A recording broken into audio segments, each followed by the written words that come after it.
Okay.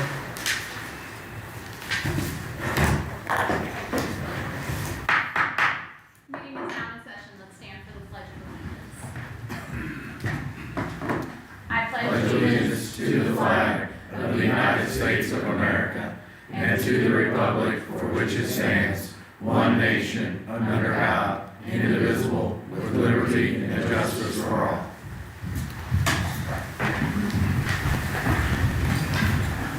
All right, Tara is out tonight. Travis, roll call, please.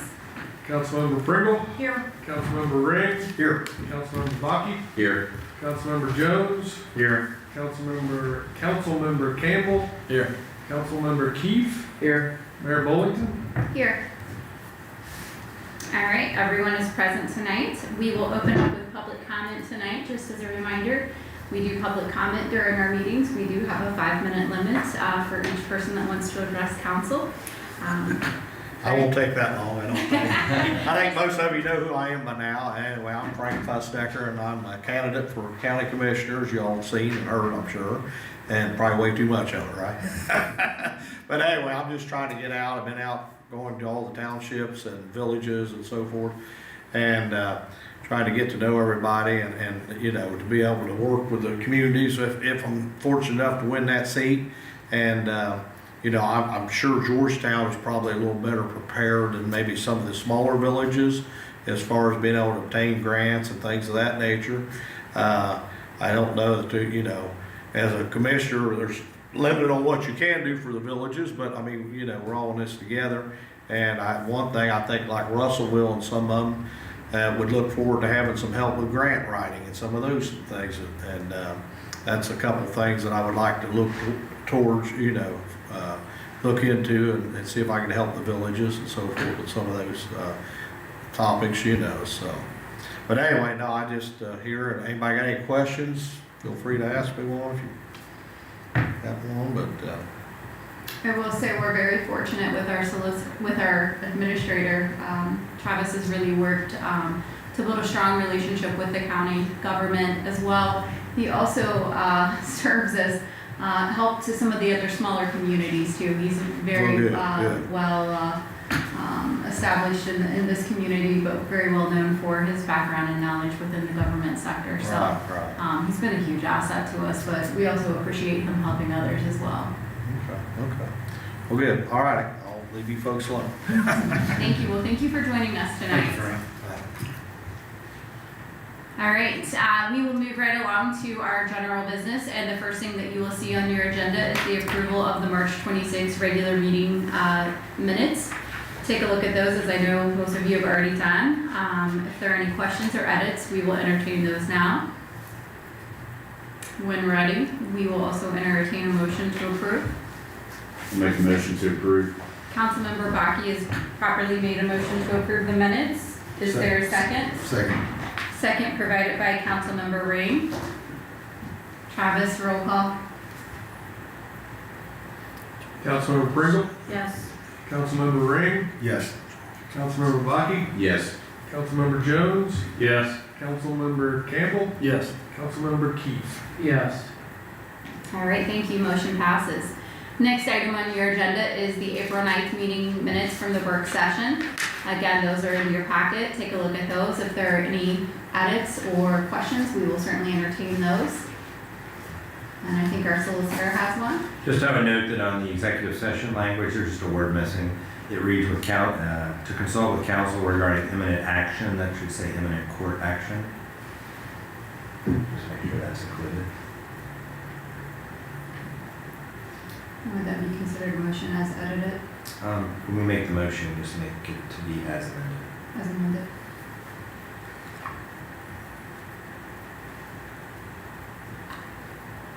I'll make a motion to approve as amended.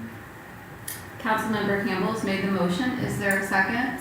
I'll second. Second provided by Councilmember Jones. Travis, again, roll call. Councilmember Pringle, Yes. Councilmember Ring, Yes. Councilmember Bakke, Yes. Councilmember Jones, Yes. Councilmember Campbell, Yes. Councilmember Keefe. Yes. All right, motion passes. Thank you.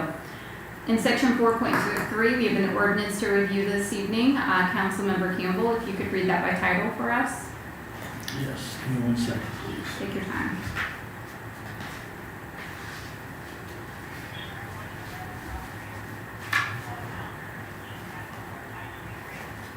Is it the utilities? Yes. Utilities general provision? An ordinance repealing ordinance 1401. Okay. Take your time.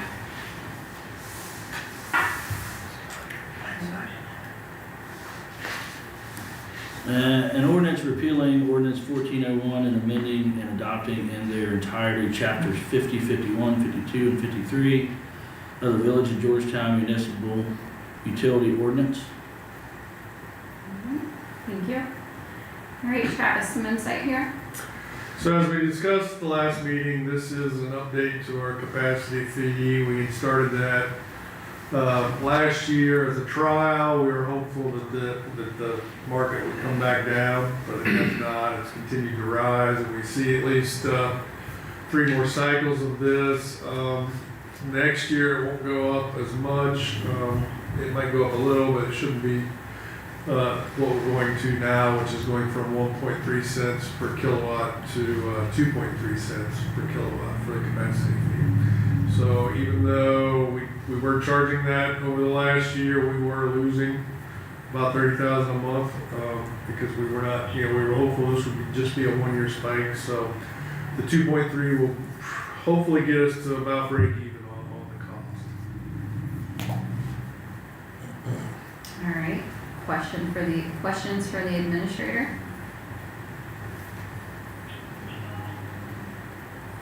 You said this is something that if, I don't see it happening, but if the cost to get back in, we can always adjust. Right, that's why we kept it kind of as a separate fee so that we could adjust it annually and, make it whatever the market deems. So that hopefully it'll start trending down.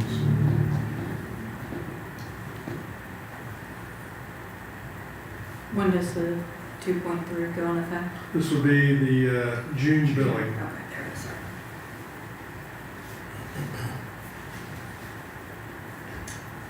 Additional questions?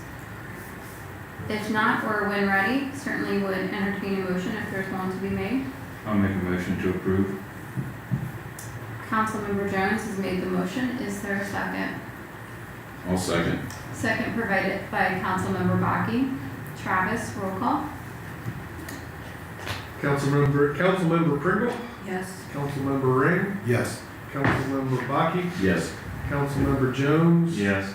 Councilmember Campbell, Yes. Councilmember Keith. Yes.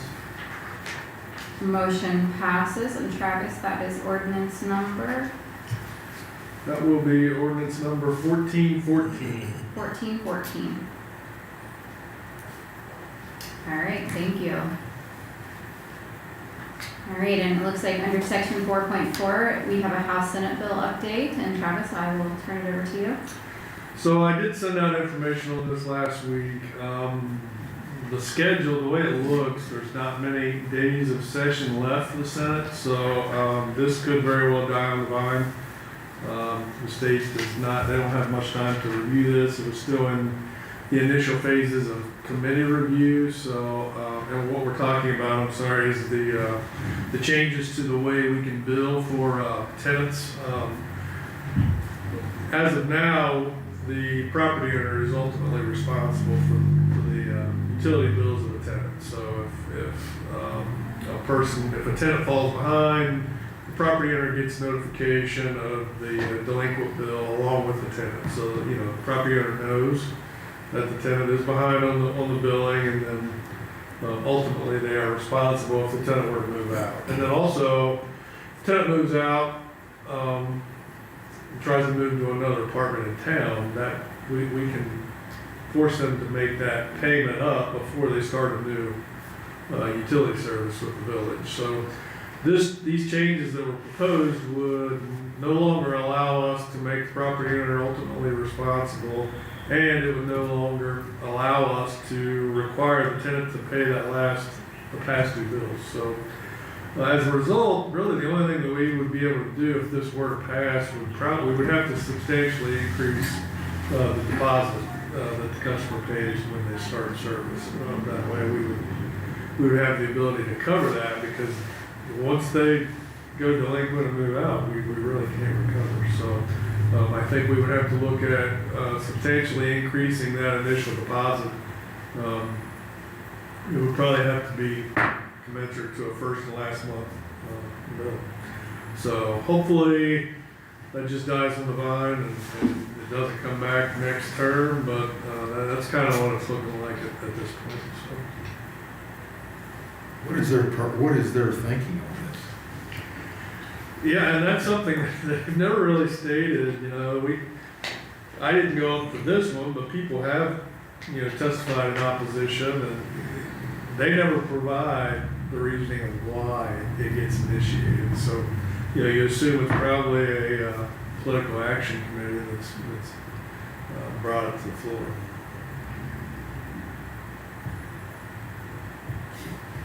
Any additional questions? Then Travis, we appreciate you keeping us up to date on these items. We would also have to, also look at when we're gonna shut off so we don't overrun, if that was the pass, right? So we'd have to, Yeah, we're pretty Basically- tight on that now, but we would have to be as tight as possible on that. essentially depending on when it would fall, we would have to bring in our crew, pay overtime or whatever to make sure that we don't lose out on that. Yes. Correct. And there's a lot of rules to follow too, isn't there, when you go to shut someone's utilities off?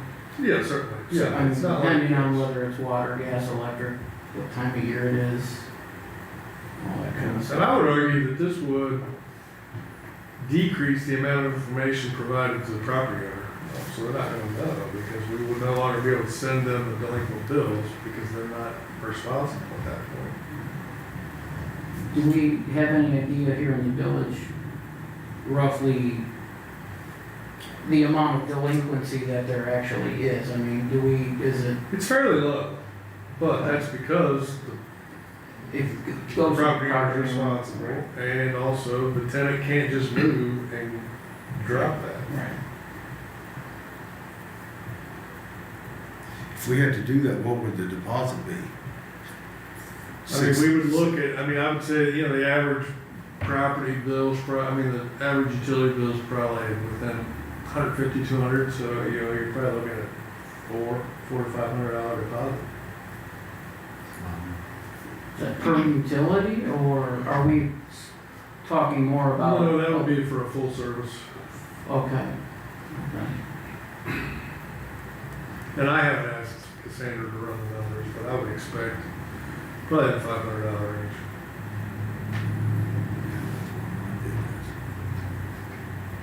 And again, just for those that are viewing at home, just a reminder, this is not something that we're looking to do. It's something we're discussing only if something passes in the House that would make some significant changes for us, so.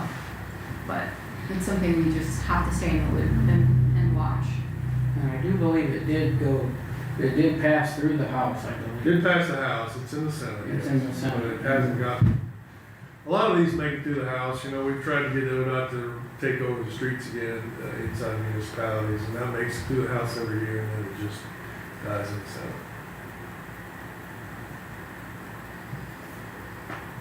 Any additional questions? All right, thank you. We do have an executive session on our agenda tonight. I'm gonna skip that and we'll save that for the end of the meeting. We will move along to roundtable tonight, and Mr. Heath, do you have anything for council tonight? Yeah, I've got a couple things, but, there's an issue, I guess, on Spring Meadow Drive. That's a 25-mile-an-hour dead-end road.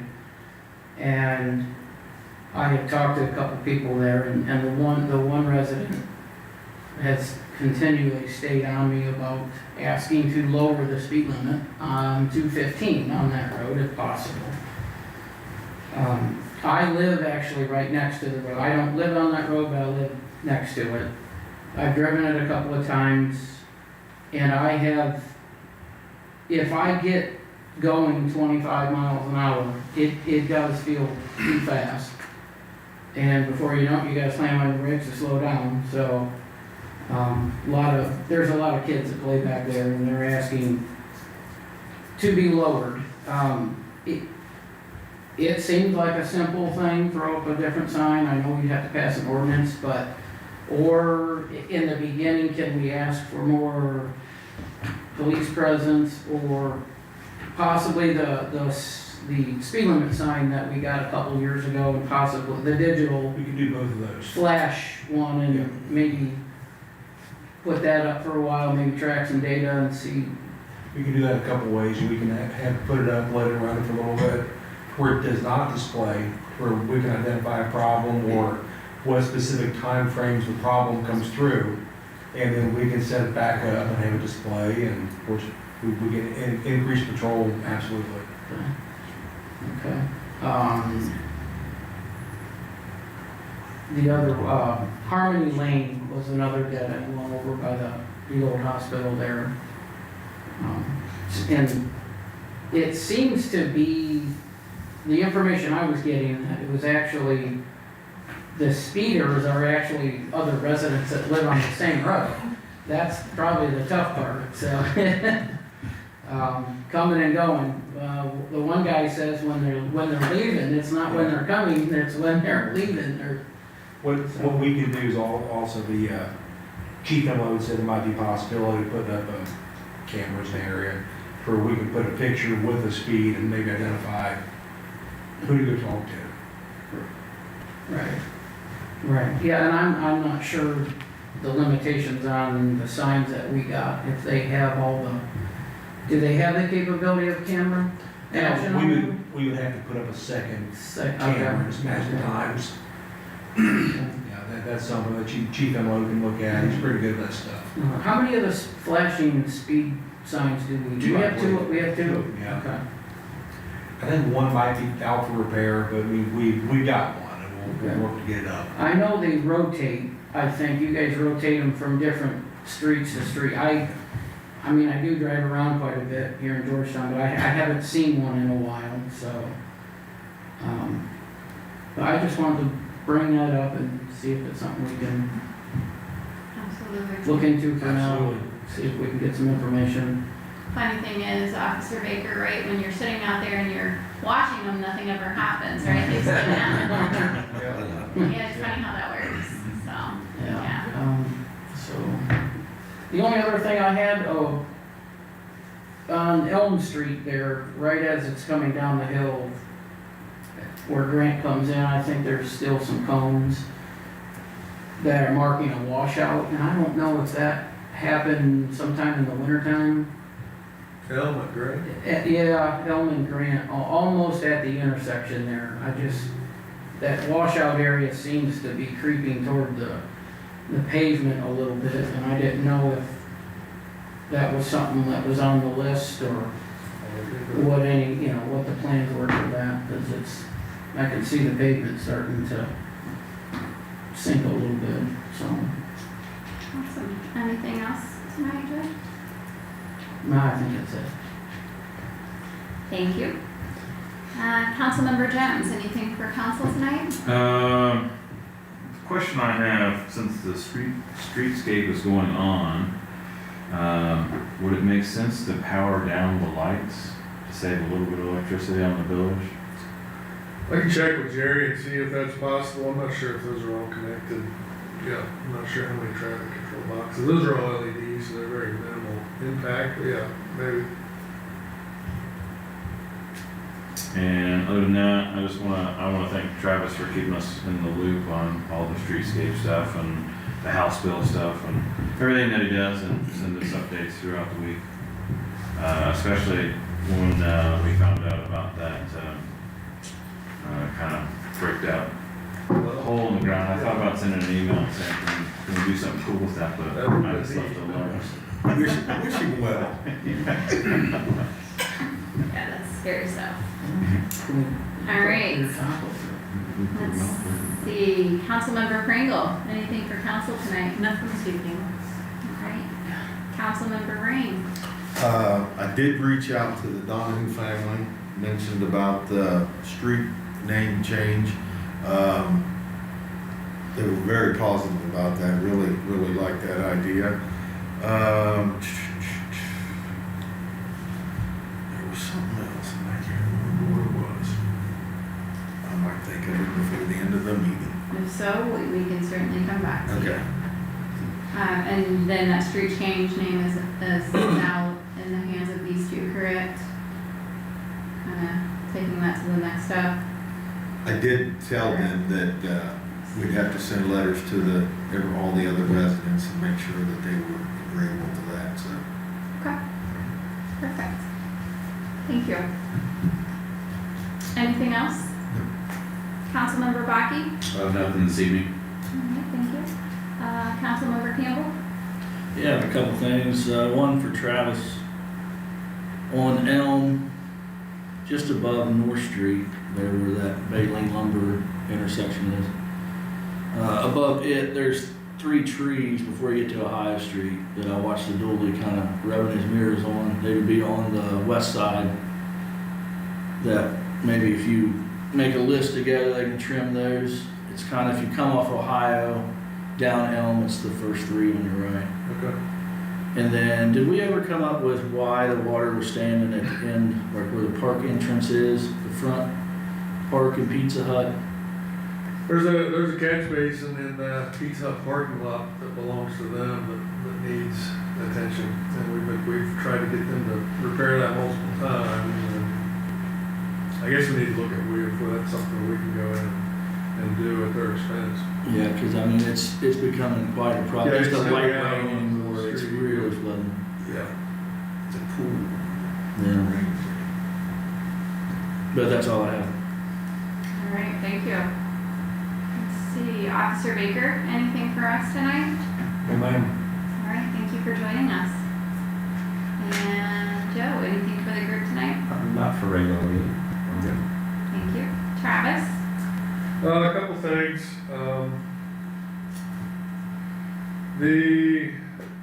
As mentioned, we did find a 26-foot deep well in the middle of the street, covered up by a manhole cover there when they were doing the new streetscape project. So that was interesting. It was interesting how good a shape it still was, but there was really no way to preserve that where it was. So we did fill it with flash fill and move on. So. Another thing that was updated, we found out today that the referendum to try to eliminate the property taxes, they stated that they have 300,000 of the 413,000 required signatures, so that has to be done by July 1st. So, I think that it could go either way. Nobody knows at this point how many of those 300,000 are valid signatures. They are short of their stated goal of 620,000 or whatever they wanted to get, so. And I think in June they'll decide how close they are, whether they're going to file or wait, so. There are more organizations, more organized, counter, movements to try to educate the public of how, detrimental this would be, so we'll continue that and just see where it goes, but that's where it stands now. And then, let's see, we are looking at doing a traffic study with Choice One Engineering in the area of the park entrance and Pizza Hut and Delbert's new subdivision, because I think we're gonna need additional lanes there. There's just gonna be too many cars coming in and out with 100 houses, so we're gonna do an initial study to see what we think's needed there. So we might be able to tie that stormwater issue in with that. Visitor Center, the initial wells that we were doing the environmental testing did come back that we're gonna have to put additional wells in. So we're trying to get an updated timeline, but that will slow down the paving there at the Visitor Center site. And I think that's everything I have. All right, questions for Travis? I do have one question. The light there at North Street, is there any way to lengthen that going east and west, the time frame. If there's two cars there and the first car putters through there, you're running a yellow light, the second car. And I ran several yellow lights right there. And Where's that?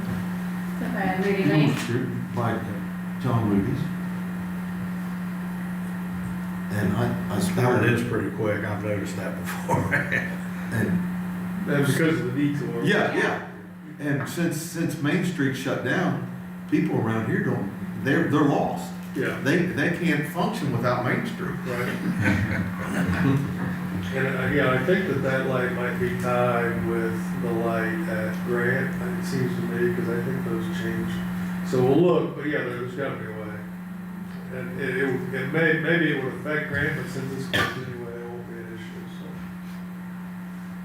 so. I'll talk to Jerry about that. Okay, because I noticed that like there was 7 or 8 cars sitting there waiting to go, and maybe 2 will get through. Yeah. Yeah. Perfect. Anything additional? The wells that you're talking about at the visitor center, can you describe that a little bit more? So they're small, I'm not sure how deep they go, but they're only about the size of, they're only about 6, 8 inches around, and then they're just capped off with like a valve cover. So we have to put those in, and then I don't know, after so many days, you sample the water, and then it tells whether there was, because there was a small underground tank there, and we're testing to find the extent of where any leakage Oh, goes. gotcha. So they're not it's wells that we have to put in. They're for just mon- temporary. It's a monitoring Sample. well. Okay, to monitor what's happening. Yeah, How deep do they're- them usually go? I'm not sure how deep they go. I don't think they go that deep, but. It's just the study of the groundwater that's Yeah, and happening? then once we get clearance, from the EPA, we can, fill it back in. Close it off. Right. That welding was found there under the street there. Yeah, Did it have tributaries to it, or was it just natural well? yep, still full? I think it might have actually been the old fire cistern. Could have I been. think, because the old fire department was up there, some old photos. Yeah. All right. Well, thank you. Yeah, 'cause that'd be pretty deep. Yeah. Anything additional? All right, thank you guys. So on your agenda, we do have an executive session that we do need to go into tonight. It should be fairly brief. Thank you. Thank you, guys. Thank you, Frank. So if somebody would like to take, or make a motion to take us into executive session, I'll make a motion to go into executive session pursuant to Ohio Revised Code, section 121.22G3, consult with counsel regarding pending or imminent court action. all right, Councilmember Campbell has made the motion, is there a second? Second. Second provided by Councilmember Baki. Travis? Councilmember Pringle, Yes. Councilmember Ring, Yes. Councilmember Baki, Yes. Councilmember Jones, Yes. Councilmember Campbell, Yes. Councilmember Keith. Yes. All right, motion passes. All right, give me a second here.